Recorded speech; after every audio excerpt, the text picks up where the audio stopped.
at the table by student athletes Clayton Vette, and Xavier Humphrey.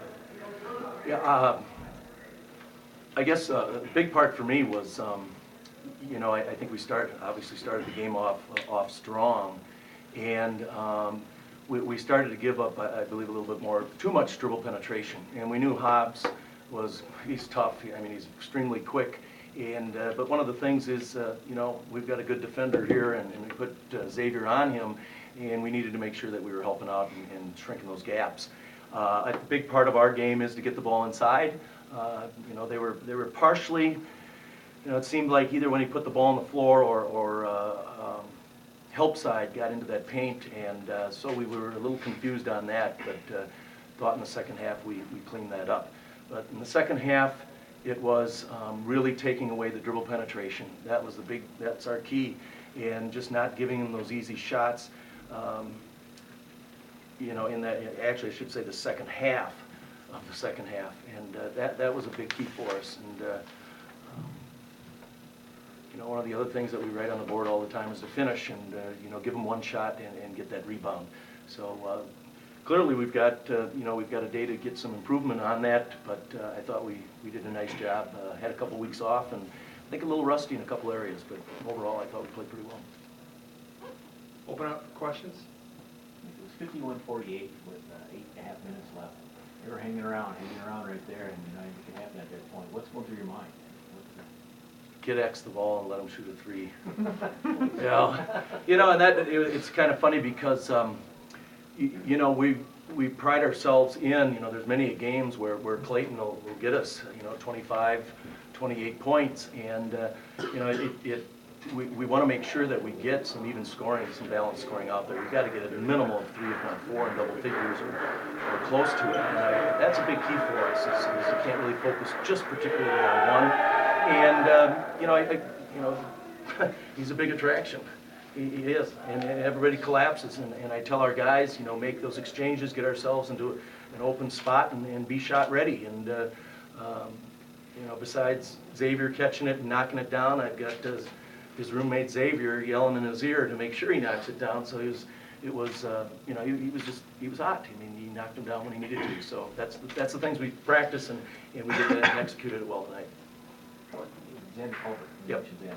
Yeah. Big spark off the bench in the first half. And Mark Blacklock, even though he didn't get a couple points, but had some 2 rebounds in the second. He had some bench players that really kind of give you a big spark. Yeah, I thought a big one with Mark, not only the rebounding, but I thought for him from a help side standpoint, he really, Hobbs got some dribble penetration there a few times, and a couple other perimeter guys, but him in particular. And Mark really was in his driving lane, but he was just perfect positioning to stop the ball, yet at the same time he was able to recover to his man. So I thought that's where he really excelled, along with the boards, and he had that beautiful tip-in on the offensive end. And Xander was, he is someone who we want to have that spark, and I think could be one of our best, if not our best shooter on the team. And if he gets on a roll, he can really get some things going. But today he got a couple fouls there, taking it to the hole, which opened up that perimeter play as well. But yes, both of them came off and did a great job.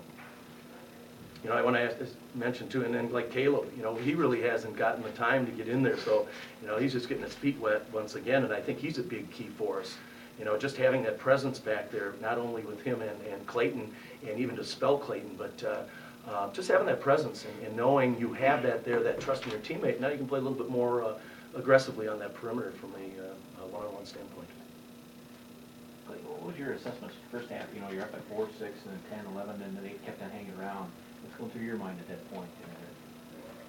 We just kind of wanted to turn towards our defense, and they got a couple big guys that can score a lot of points in a short amount of time. So we knew that even though we were up, 10 or 9 or whatever, it was not. I mean, the game was still real close because of those guys that they have. They can fill it up, and they got shooters on the outside. And I think going to that 2-3 zone in the second half kind of confused them a little bit, and we did a nice job of rebounding out of it and then making them take perimeter shots. Question for you, X, in terms of the talents there, a lot of things, you guys seem like you're almost going through the motions at times. People around me are commenting, and it's just like Winona State is playing just well enough to keep the lead. Did you feel like there was a lack of energy out there a little bit in the first half, and then where did it come from towards the end, the last five? Coach mentioned like finish strong. Did you?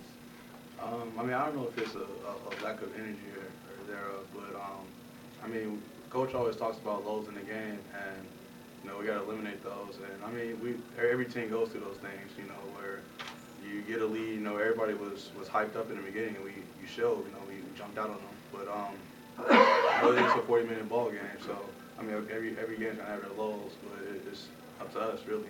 You know, Coach is gonna tell us to eliminate them, but honestly, it's up to us to I mean, eliminate them and keep the energy up. You guys finished the game on a 19-9 run. Did you just get a sense at that point? I mean, when we went to, like Vette said, the 2-3 zone, I think it actually confused them too, because they're getting, you know, they're getting jump shots, and they got a great big in the middle, and they got a great guard that can give them the ball. And when you got those two things, you can go real far in this tournament. So, I mean, we try to contain Hobbs and try to contain Bransford as well. But you know, those two got rolling a little bit, and Coach told us to go to the zone, and it threw them off a little bit. But you know, they started to figure out a little bit, but we were finishing, you know, getting boards, and Kellen, Mark had some great rebounds and blocks, and we were able to score another inning. What's your battle with Bransford there? It seems like you guys are having a pretty good little war in there. Yeah, you know, he's definitely a face up kind of big. You know, he knocked down quite a few shots on the perimeter and stuff, and you know, there's some guys in our league that can do that, but you know, it's just a little different. But yeah, I mean, it was fun going against him. I haven't really played against anybody like that this year. So. One last question? Okay, one more. You guys face Augie tomorrow. You've seen him. You know all about him. You probably remember the last game with him very well. What's your thoughts on that game? I mean, we're ready. You know, I know me and X are seniors, and they kind of, I mean, them beating us did make us get the regular season conference championship, so we're definitely ready. How do you feel? They're a great team. You know, they got a great guard, and they got a great big as well. He's young, but he's figured it out. And you know, you got, like I said, you got those two things. You can go real far in the tournament, and doesn't hurt to have shooters like they do as well. And they're well coached too, so it's gonna be a battle. I mean, we know each other very well, and I mean, it's gonna be a full 40-minute battle. You owe him something. Yeah. Thanks very much.